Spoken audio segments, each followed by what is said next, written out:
genre sastra prosa Melayu.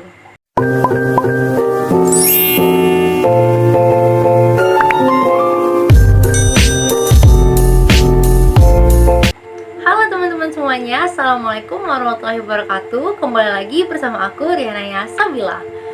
Nah, di video kali ini masih seputar dengan sastra, kita akan membahas tentang sastra Melayu. Nah, pada kali ini kita akan membahas tentang 10 genre prosa sastra Melayu.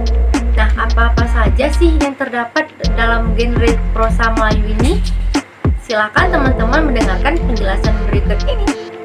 Baik teman-teman semuanya, genre sastra diartikan sebagai macam atau tipe kesastraan yang memiliki berbagai macam karakteristik secara umum atau dapat dikategorikan berdasarkan gaya, isi, dan bentuk dari karya sastra tersebut. Nah, pada sastra Melayu terdapat 10 macam genre prosa.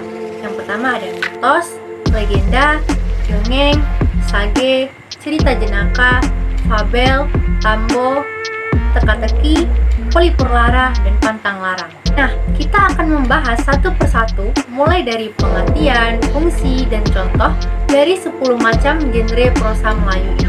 Adapun genre prosa Melayu yang pertama yaitu mitos. Mitos diartikan sebagai cerita zaman dahulu tentang asal-usul dan mengandung arti gaib.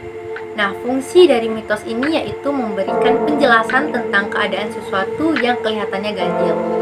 Nah, contoh dari mitos yang sering kita dengar pada zaman saat ini yaitu dilarang bersiul di dalam rumah, nanti ular masuk.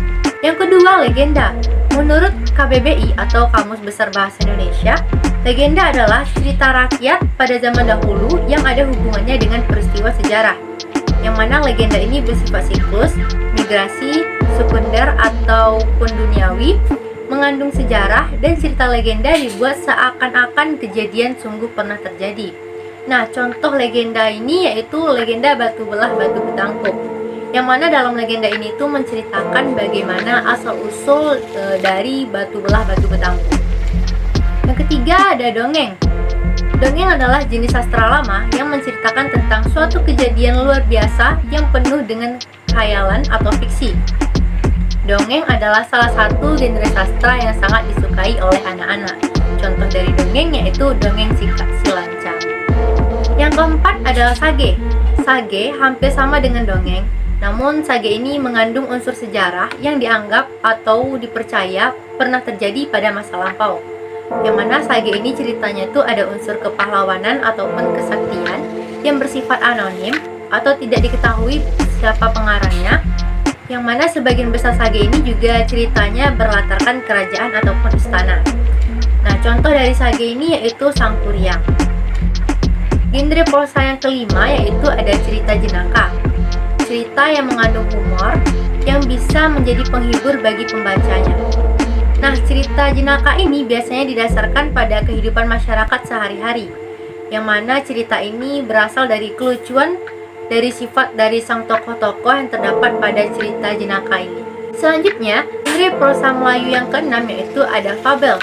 Yang mana fabel ini adalah cerita yang tokohnya itu binatang ataupun hewan, yang mana tokoh binatang ini menggambarkan watak dan budi dari manusia yang biasanya berhubungan dengan sosial. Yang ketujuh ada tambo. Tambo adalah bagaimana menggambarkan tentang asal-usul nenek moyang, uraian tentang adat dan norma-norma sosial. Yang mana jenis tambo ini terbagi menjadi dua, yaitu tambo alam dan juga tambo adat.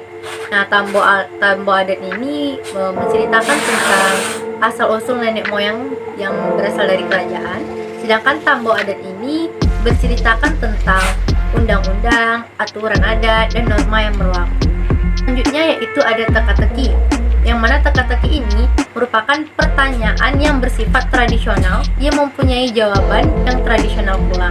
Nah, fungsi dari teka-teki ini yaitu untuk menguji kepandaian seseorang, untuk meramal, dan lain sebagainya.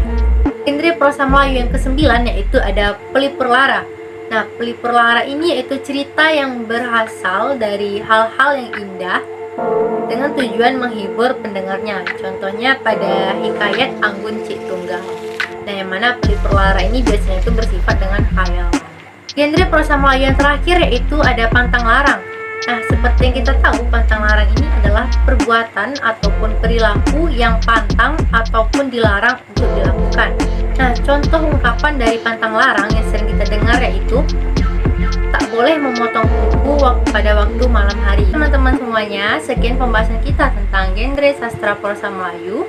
Semoga dengan adanya video ini teman-teman bisa menjadi lebih tahu dan menambah wawasan teman-teman semuanya tentang sastra Melayu. Sekian dari saya, lebih dan kurangnya saya mohon maaf. Sampai jumpa di video selanjutnya. Assalamualaikum. Dadah.